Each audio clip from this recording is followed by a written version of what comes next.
Donc, shalom, shalom à tous les saints. Nous allons débuter aujourd'hui un nouvel enseignement qui va s'intituler « Les trésors de la maison de l'Éternel ». Okay, je répète, l'enseignement va s'intituler « Les trésors de la maison de l'Éternel ». Okay. Donc, sans plus tarder, j'invite chacun d'entre nous à prendre nos Bibles. Et nous débutons cet enseignement-là aujourd'hui. Donc, comme par habitude, on va essayer d'abord de poser quelques bases. Donc, par trésor, qu'est-ce que nous entendons? Nous entendons un amas d'objets précieux mis en réserve, souvent cachés. Okay? Choses jugées très précieuses. On peut prendre des exemples. La santé, c'est aussi un trésor que Dieu nous accorde, parce que c'est quelque chose de précieux. Mais ici, comme je vous ai toujours dit, nous sommes dans le cadre de la Bible. Donc, quand on parle des trésors de la maison de l'Éternel, on fait référence à l'Éternel qui est Dieu. Et la maison de l'Éternel, c'était le temple. Okay? C'était le temple qui était bâti à Jérusalem.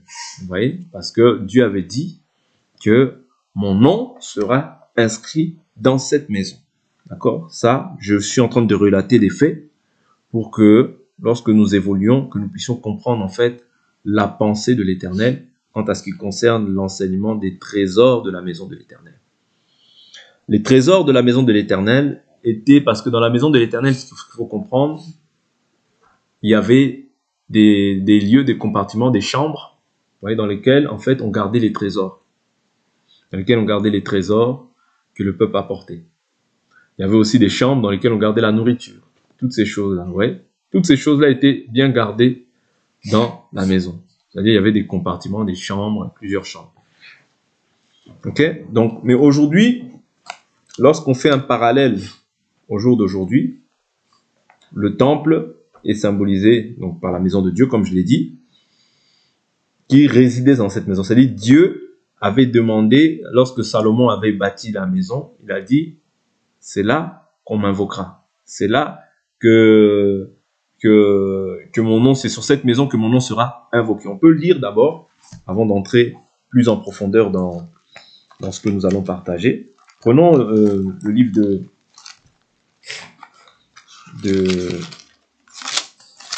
prenons le livre de 1 roi. 1 roi. On va pas tout lire, mais je vais prendre en fait quelques aspects qui vont nous aider à comprendre que la maison de l'Éternel a été construite à Jérusalem. Et il y avait, comme je vous dis toujours, il y avait une manière dont le temple devait être construit. Okay? Donc David avait fourni tous les ustensiles, tout le matériel pour pouvoir construire, pour que Salomon puisse construire la maison. Oui, parce que Dieu avait dit, c'est David qui avait eu cette pensée de construire une maison à l'Éternel, parce qu'il disait que moi j'habite dans une maison, mais Dieu, le Dieu qui nous sert, habite sous une tente. Oui, donc lui, il a eu à cœur, mais Dieu a dit, ce n'est pas toi qui me construiras une maison, mais c'est ton fils. Écoutez très bien ce que je dis. Ce n'est pas toi qui me construis une maison, mais c'est ton fils. Parce que toi, tu as versé beaucoup de sang. Ok? David étant le père, Salomon étant le fils, c'est le fils qui devait construire une maison. Je prends ici 1 roi, chapitre 6. 1 roi, chapitre 6. Je prends à partir du verset 1. Ce fut la 480e année après la sortie des Israélites du pays d'Égypte, la 4e année du règne de Salomon sur Israël au mois de Ziv, qui est le second mois, qu'il bâtit la maison pour l'Éternel. La maison que le roi Salomon bâtit à l'Éternel avait 60 coudées de longueur, 20 de largeur et 30 coudées de hauteur. Le vestibule à l'avant du temple de la maison avait 20 coudées de longueur correspondant à la largeur de la maison et 10 coudées de profondeur sur la façade de la maison. Il fit à la maison des fenêtres à claire-voie grillagées. Il bâtit contre le mur de la maison des étages périphériques qui entouraient les murs de la maison, temple et sanctuaire. Et il fit des chambres latérales tout autour. Vous voyez, c'est-à-dire que là on voit qu'il y a des chambres, Vraiment, c'était une maison où il y avait tout. Okay? À l'étage inférieur était large de 5 coudées, celui du milieu large de 6 coudées et le troisième large de 7 coudées. En effet, il avait aménagé des retraits à la maison tout autour à l'extérieur afin que la charpente ne prenne pas dans les murs de la maison. Lorsqu'on bâtit la maison, on se servit de pierres toutes taillées et ni marteau ni hache, ni aucun outil de fer ne furent entendus dans la maison pendant qu'on le bâtissait. Oui, donc les pierres étaient toutes taillées. Okay? L'entrée des chambres de l'étage intermédiaire était au côté droit de la maison. On montait à l'étage intermédiaire par un escalier et de l'étage intermédiaire au troisième. Donc ici, on fait la description en fait de la manière dont la maison a été construite. Je prends le verset 11, je vais sauter. Si vous voulez lire tout le chapitre 6, vous pouvez lire aussi pour votre édification, c'est aussi important. La parole de l'Éternel fut adressée à Salomon en ces mots. Cette maison que tu bâtis, si tu marches selon mes prescriptions, si tu pratiques mes ordonnances, si tu observes et suis tous mes commandements, j'accomplirai à ton égard la parole que j'ai dite à ton père David. J'y habiterai au milieu des Israélites et je n'abandonnerai pas mon peuple d'Israël. Donc ici, Dieu maintenant donne des conditions au peuple, du moins à Salomon, pour qu'il puisse aussi les transmettre au peuple. C'est-à-dire que la condition, c'était que s'il marche selon ses prescriptions, s'il pratique ses ordonnances, s'il les observe et suit tous ses commandements, alors il accomplira à leur égard la parole qu'il a dite au père David. Okay? Donc c'est très important. Quelles sont les paroles qu'il avait dites à David? Vous voyez? Donc les paroles même qu'il avait dites à Moïse: je serai l'ennemi de tes ennemis, l'adversaire de tes adversaires, je te donnerai la supériorité, tu seras la tête et non la queue. Toutes ces promesses-là devraient maintenant s'accomplir. Ok? Dans cette nation-là. Pourquoi? Parce qu'ils observent au préalable les commandements du Seigneur. Donc je vous dis toujours que quand tu voyais les Israélites dominer sur leurs adversaires, cela voudrait dire qu'ils sont dans la volonté de Dieu. Mais lorsque tu vois les adversaires dominer sur eux, cela voudrait dire que les Israélites ne sont plus dans la volonté de Dieu. Vous voyez, ça c'était un signe qui pouvait nous montrer que, ah non, là je n'ai plus dans la volonté de Dieu. Ah là, il est dans la volonté de Dieu. Vous voyez, parce que c'était là par rapport à la loi. C'était par rapport aux prescriptions que Dieu lui-même avait établies sur cette maison. C'est très important. Ok? Verset 14 dit: après avoir achevé de bâtir la maison de Salomon, on bâtit les murs intérieurs en planches de cèdre depuis le sol de la maison jusqu'au plafond. Il recouvrit ainsi le bois de l'intérieur et recouvrit le sol de la maison de planches de cyprès. Okay? Il bâtit sur 20 coudées le fond de la maison en planches de cèdre depuis le sol jusqu'en haut des murs, et il bâtit l'intérieur pour en faire un sanctuaire, le Saint des Saints. Okay? Donc, j'avance, je vais sauter,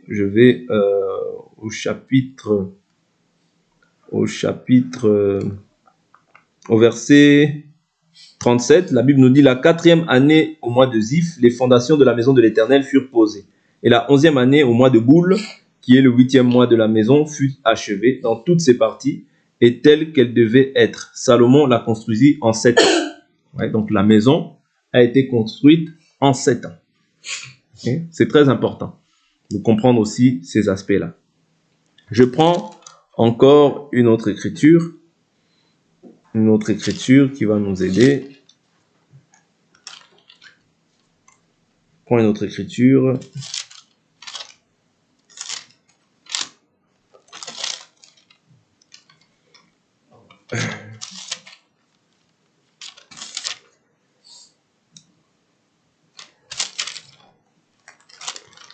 Allons dans le livre de Chroniques. Chroniques qui parle un peu mieux de ça. Voilà, le Chroniques chapitre 7. Chapitre 7.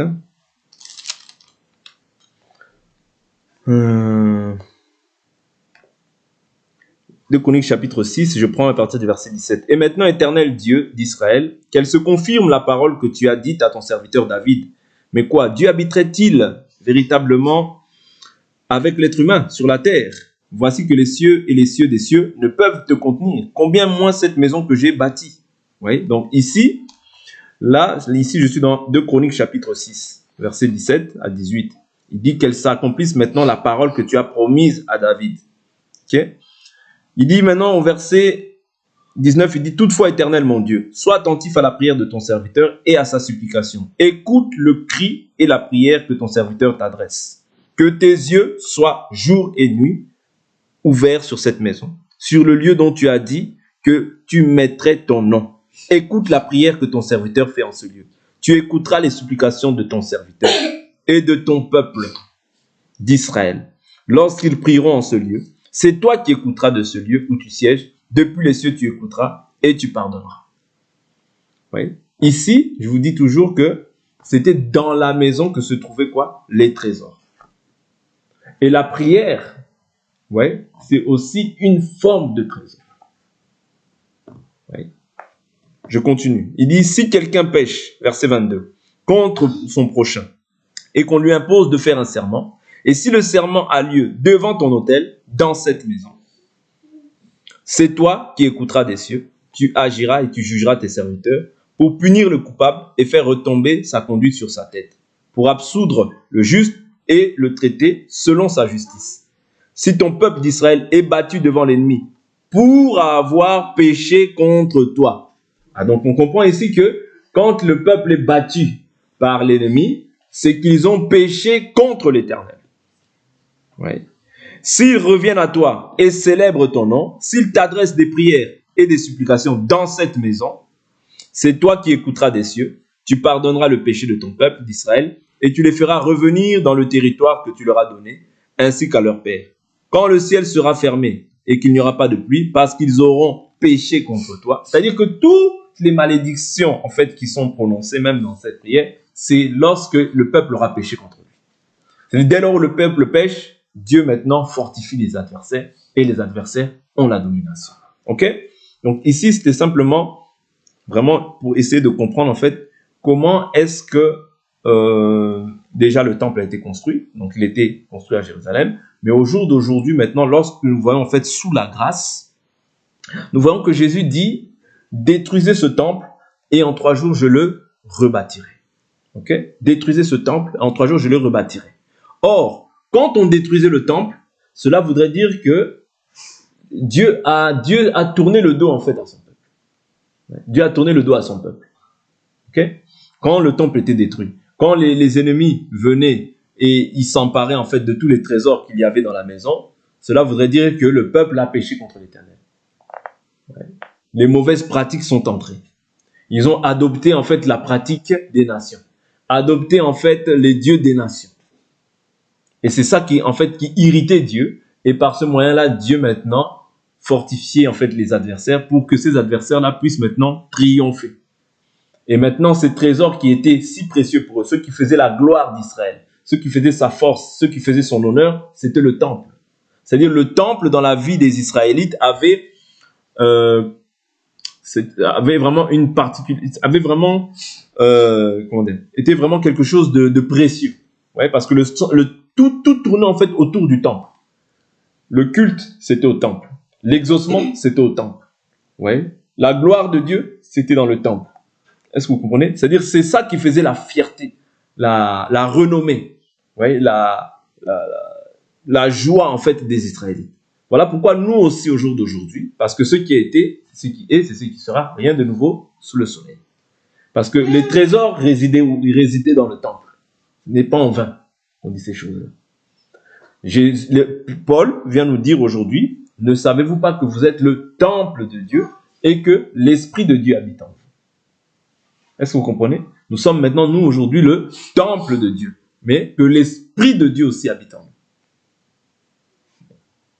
Est-ce que vous comprenez? Et c'est dans le temple, comme je vous dis, qu'il y avait les trésors. Et les trésors, c'est quelque chose de précieux. Un trésor, c'est pas quelque chose qu'on expose à la vue et au su de tout le monde. Non. Un trésor, c'est quelque chose qu'on garde précieusement. Je vous dis toujours que si vous avez même un trésor dans cette maison, vous voyez, je pense que même tu peux te réveiller 2 fois dans la nuit pour savoir si le trésor, il est toujours à la bonne place, à la même place. Pourquoi? Parce que c'est quelque chose qui a de la valeur dans ton cœur.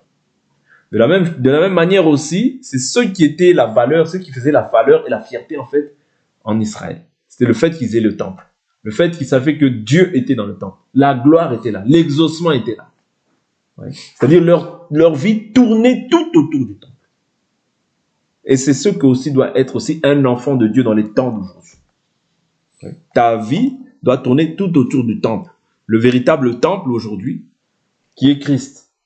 Voilà pourquoi la Bible nous dit, tu aimeras le Seigneur ton Dieu de tout ton cœur, de toute ton âme, de toute ta pensée, de toute ta force. Parce que si tel n'est pas le cas, toi aussi, tu vas te retrouver en fait dominé par l'ennemi. Si ces choses-là n'habitent pas en toi, si l'amour de Dieu n'est pas en toi, l'amour de la vérité, l'amour de sa parole, tu verras que les trésors qui sont dans ta vie vont finir par être dilapidés par l'adversaire. Est-ce que vous comprenez? Parce que nous avions dit que les trésors, c'est quelque chose de précieux, quelque chose auquel on tient, quelque chose auquel on veille constamment. Vous voyez? Pourquoi? Pour que le voleur ne vienne pas dérober. Parce que le rôle du voleur, c'est de venir dérober en fait les trésors, la gloire qui est la tienne. Est-ce que vous comprenez? Donc là, ici, je vais avancer en fait sur ce que j'avais noté. Aujourd'hui, le temple, nous avons vu que ça représente en fait toutes les personnes qui ont accepté l'évangile de Christ, l'évangile véritable. Ils forment ce qu'on appelle le temple de Dieu. Parce que 1 Corinthiens 3,16 nous dit, ne savez-vous pas que vous êtes le temple de Dieu et que l'Esprit de Dieu habite en vous? Vous voyez? Mais Jésus dit quoi? Détruisez ce temple, en 3 jours je le rebâtirai. Mais il parlait quoi? Du temple de son corps.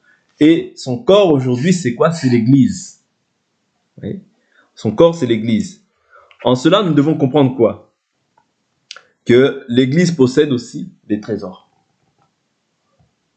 De même que les Israélites possédaient les trésors, c'était une ombre, mais la réalité au jour d'aujourd'hui, c'est que les trésors véritables, c'est nous qui les détenons. La sagesse infiniment variée de Dieu, c'est nous qui la détenons. Oui. Le véritable Dieu habite aujourd'hui en toi. Et c'est tout un trésor que tu reçois de la part du Seigneur. Et de même que lorsque les Israélites aussi abandonnaient le Seigneur pour aller rendre un culte à d'autres dieux, pour aller se prosterner devant Baal, pour aller se prosterner devant les idoles, dès lors où ils abandonnaient l'Éternel, les dieux fortifiaient en fait d'autres nations pour qu'ils puissent les assujettir.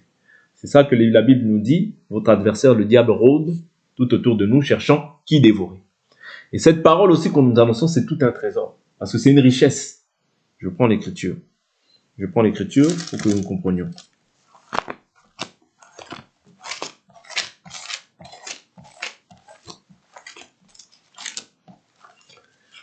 Je prends l'Écriture dans le livre de Romains. Romains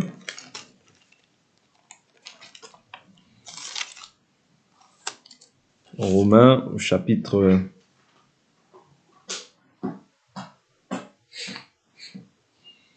Romains chapitre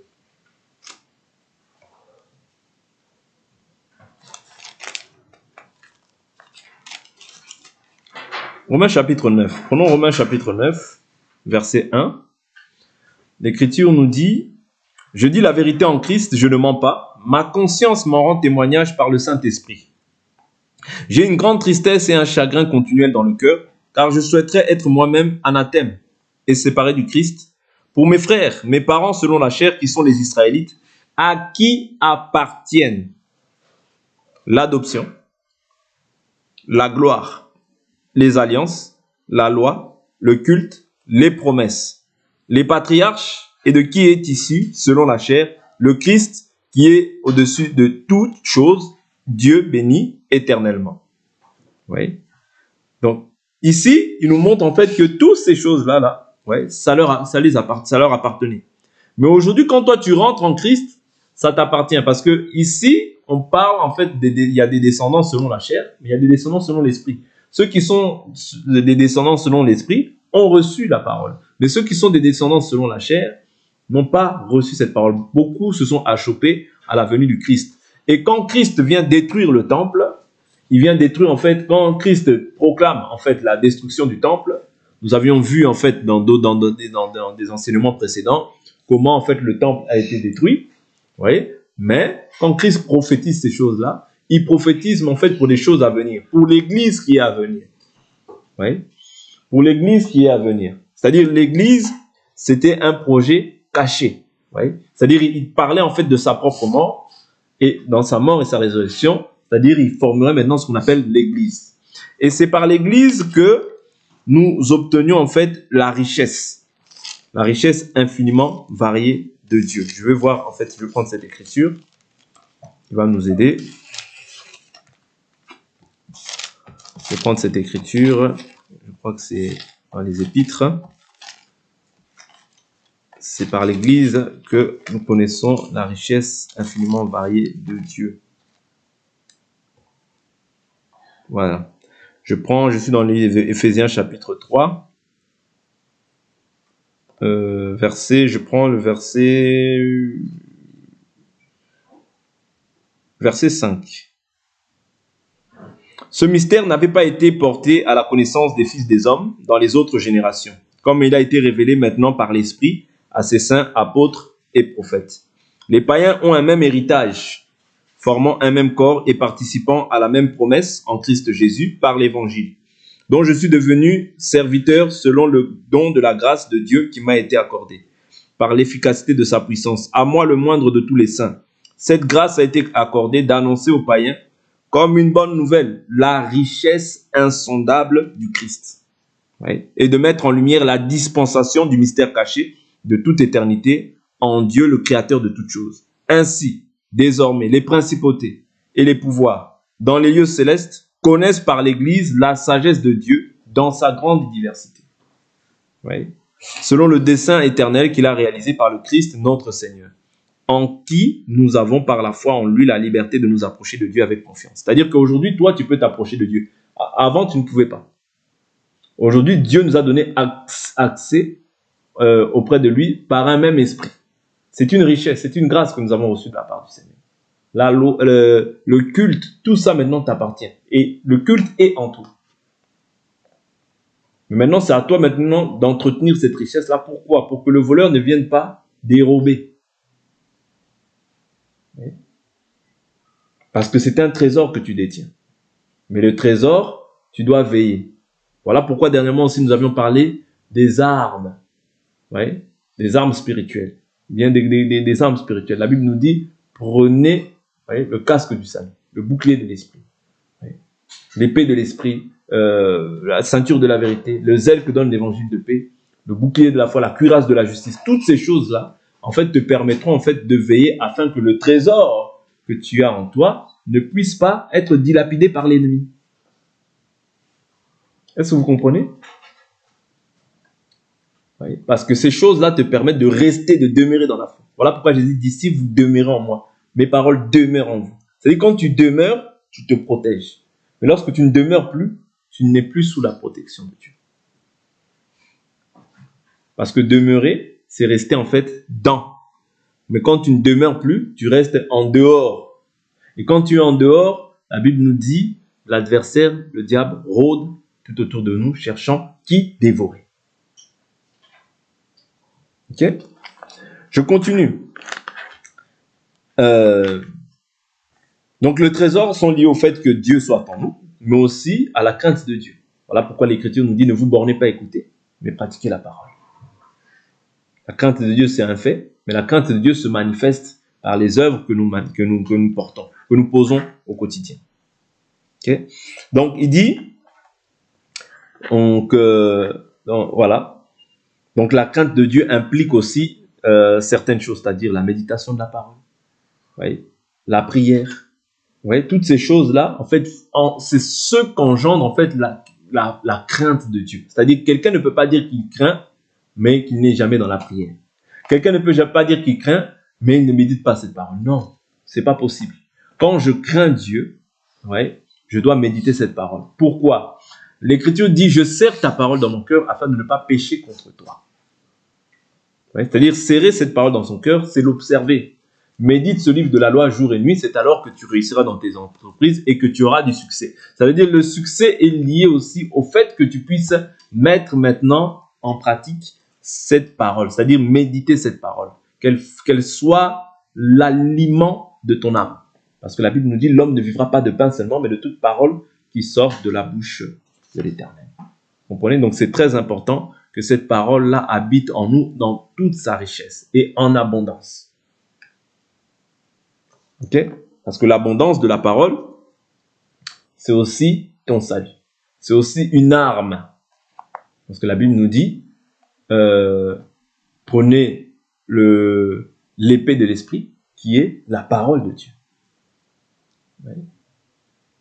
L'épée de l'esprit qui est la parole de Dieu. Or, l'épée sert aussi à séparer tout ce qui est chair de tout ce qui est esprit. Ouais. Parce que la Bible nous dit que la parole de Dieu est une épée à double tranchant. Elle a la capacité de séparer moelle et jointure, âme et esprit. Elle est juge des sentiments et des pensées du cœur. Ça veut dire que plus tu médites cette parole, plus aussi les désirs du monde. Ouais. Plus l'épée, c'est-à-dire l'épée qui est l'épée de l'esprit, va aussi faire son œuvre. C'est-à-dire elle va séparer tout ce qui est impur de tout ce qui est pur. Parce que c'est-à-dire que tu reçois cette connaissance par l'enseignement, mais plus aussi tu médites cette parole, plus tu verras aussi qu'il y aura une division qui va s'opérer aussi dans ta vie. Et comme je vous ai dit, c'est que quand tu agis ainsi, tu conserves maintenant le trésor de la maison de l'Éternel. La vie de prière, la vie de la parole, c'est tout un trésor. Voilà pourquoi la Bible nous dit que nous détenons ces choses dans des vases de terre. Ouais. Détenons ces trésors dans des vases de terre. Je prends cette écriture, je crois que c'est Romains. Je crois que c'est Romains qui parle de ça.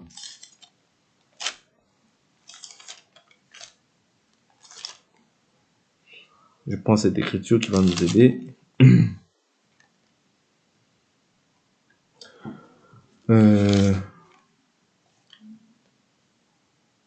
Voilà, je crois que c'est...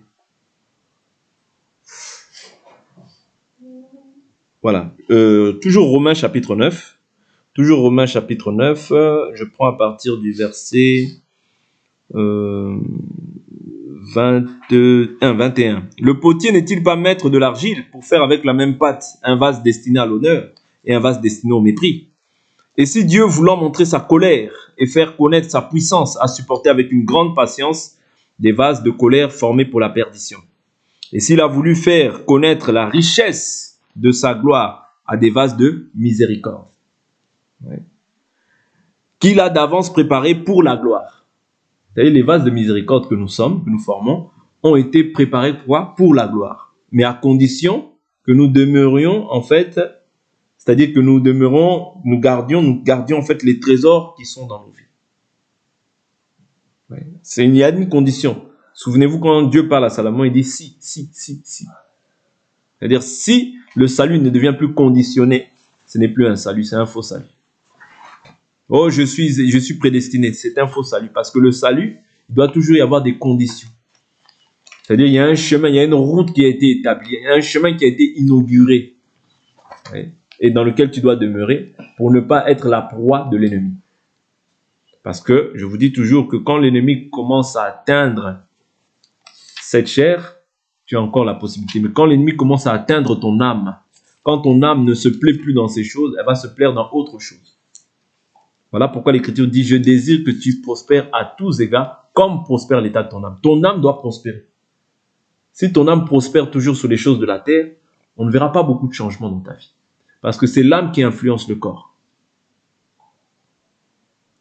L'âme doit prospérer par la parole, par la prière. C'est impératif. Si tu veux voir la main de Dieu dans ta vie, il faut que cette parole puisse atteindre l'âme. Tant que cette parole n'a pas encore atteint ton âme, tu vas demeurer à l'état d'un chrétien qui est charnel. Tu auras du mal à mettre en parole cette pratique. Pourquoi? Parce que cette parole n'a pas encore atteint ton âme. Parce que l'âme, c'est le siège des sentiments, des pensées, des émotions. C'est-à-dire que lorsque maintenant ta pensée devient la pensée de Dieu, c'est-à-dire que tu deviens maintenant un être humain, parole. Quand tu parles par rapport à la parole. L'Écriture dit. Non, je ne peux pas faire ça parce que la Bible m'interdit. Non, je ne peux pas faire ça parce que... Ouais, c'est-à-dire, la personne est imprégnée en fait de la parole de Dieu. C'est-à-dire que maintenant, ce qui sort de sa bouche, c'est ce qui est en elle. C'est le trésor qui est en elle. Voilà pourquoi l'Écriture nous dit que chacun tire du bon trésor, chacun tire du bon ou du mauvais trésor qui est en lui. C'est-à-dire, dans la vie de l'homme, il y a des trésors. Il y a des gens qui ont des trésors de méchanceté, il y a des gens qui ont des trésors de bonté. C'est-à-dire, quand toi tu ressens chez un enfant de Dieu qu'il a encore la méchanceté, comprends que son âme n'a pas encore abondé. C'est-à-dire cette parole n'a pas encore abondé dans son âme. Voilà pourquoi il est très important de ne pas être un chrétien simplement émotionnel. Non, il faut être un chrétien spirituel. Parce que si tu es un chrétien émotionnel, il te serait difficile même de voir le Seigneur. Parce que tu vis encore selon tes désirs. Or, la Bible nous dit, ne vous mettez pas en souci de la chair pour en satisfaire les convoitises. C'est-à-dire, ce que Dieu veut détruire dans toi, c'est les convoitises. Parce que c'est les convoitises qui vont t'entraîner à regarder le modèle des nations. C'est les convoitises qui vont t'entraîner à observer en fait ce que les nations pratiquent. Non. Si toi, tu es en Christ, tu dois comprendre que tu es...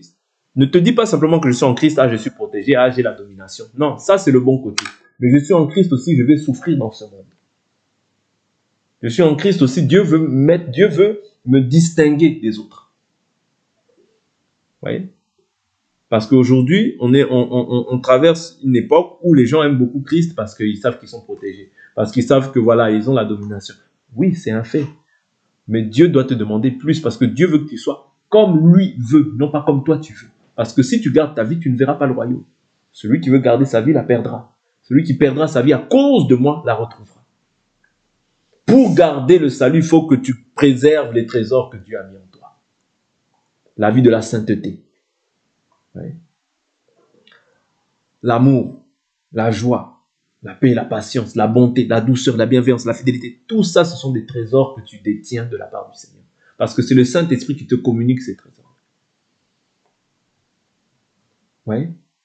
L'éloignement du mal, l'éloignement des mauvaises compagnies. Tout ça, tu souffres aujourd'hui pour hériter demain. Pourquoi tu souffres aujourd'hui? Pour conserver les trésors qui sont dans la maison de l'Éternel. Parce que tu es la maison de l'Éternel. Dieu habite en toi. Et Dieu aime jusqu'à la jalousie l'esprit qu'il a fait habiter en toi. Oui. Et la volonté de Dieu, c'est que tu ailles de l'avant, que tu prospères. Mais toi-même, tu peux bloquer ta prospérité.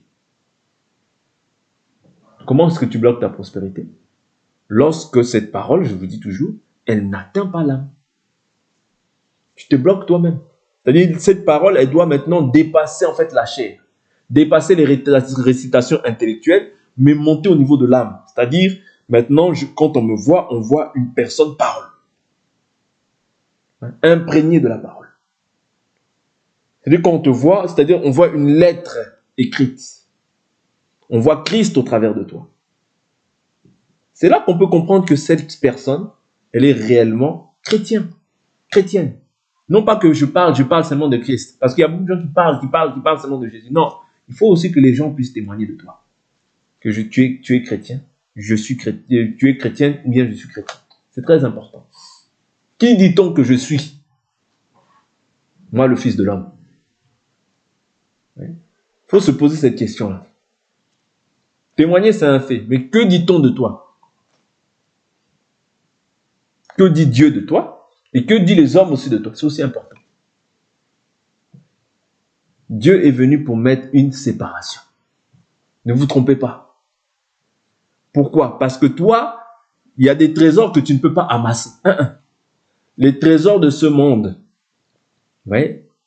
Paul dit, ceux qui veulent s'enrichir tombent dans une foule de désirs qui plongent l'homme de Dieu dans la perdition. C'est-à-dire, quand toi tu perds ton temps à t'enrichir pour les biens de cette terre, oui, ton cœur va être entraîné par ces choses-là. Or, l'Écriture nous dit, quand les richesses s'accroissent, n'y mets pas ton cœur. C'est-à-dire, nous, les richesses que nous devons amasser sont des richesses du ciel pour la vie éternelle. Parce que quand tu t'amasses des richesses du ciel, tu verras que ça va t'éloigner en fait des choses de la terre. Et le fait que tu t'éloignes des choses de la terre te garde pur. Soyez parfait comme votre Père Céleste est parfait. La perfection, c'est un processus, mais la perfection, il faut le vouloir aussi. Il ne faut pas seulement se dire, c'est un processus 10 ans, c'est un processus 20 ans, c'est un processus. Non. Il faut chercher chaque jour de ta vie à être parfait, à faire le bien.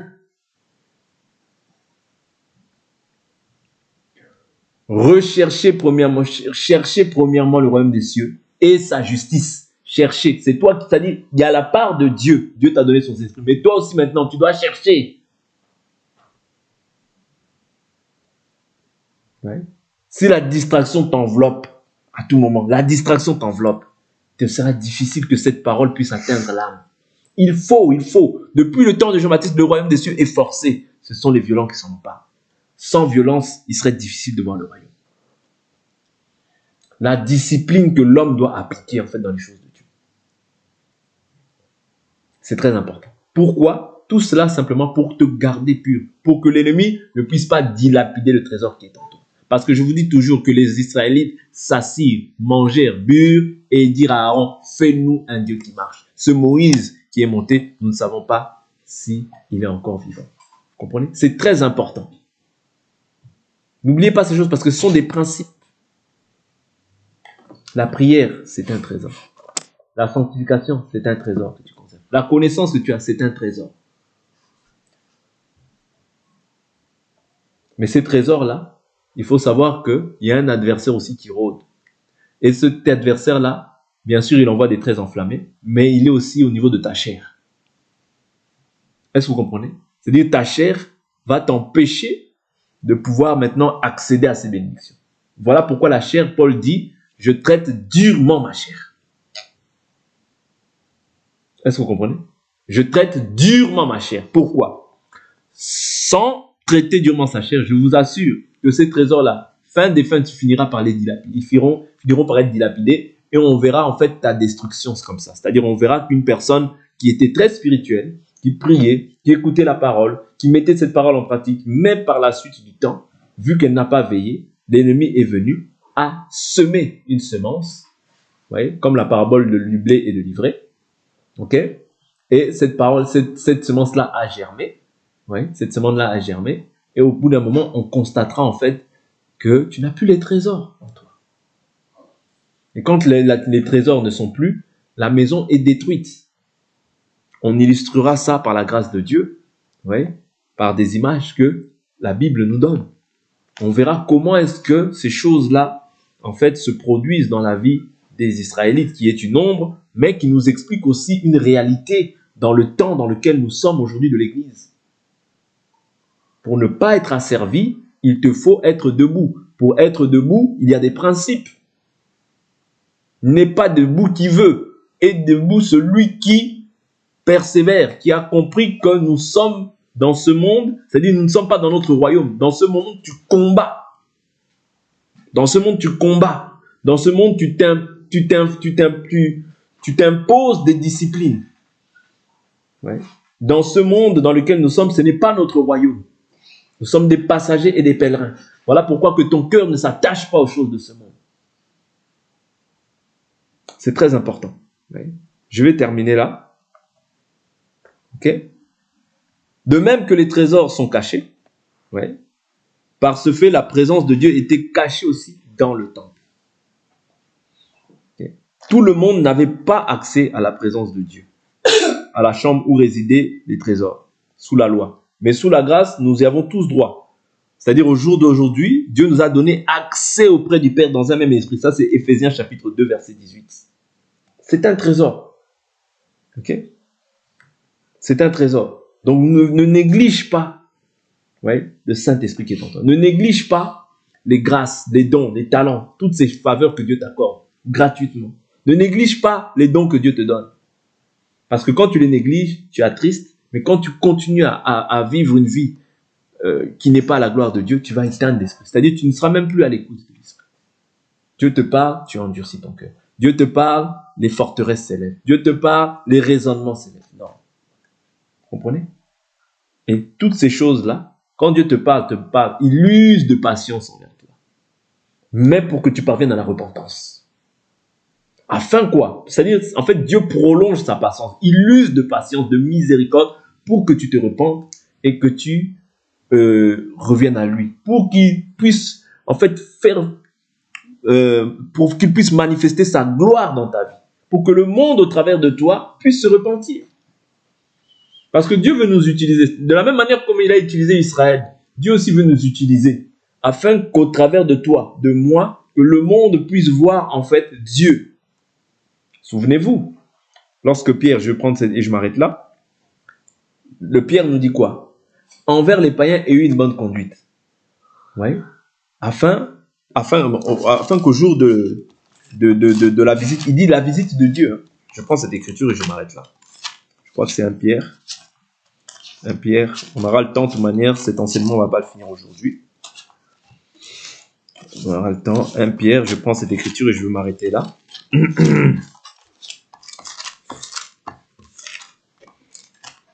Je prends cette écriture, c'est très important.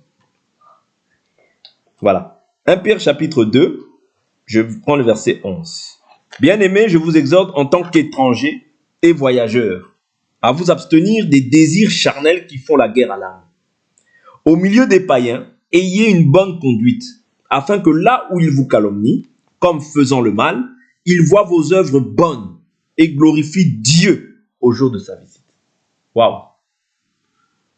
Qu'il glorifie quoi? Dieu au jour de sa visite. C'est-à-dire que toi, moi, l'autre, quand ils nous voient, en réalité, ils doivent glorifier Dieu. C'est-à-dire Dieu a visité en fait des personnes. Je ne sais pas si on se rend compte des fois en fait la charge que nous avons étant des enfants de Dieu. Le comportement que nous devons manifester étant des enfants de Dieu, étant sur cette terre.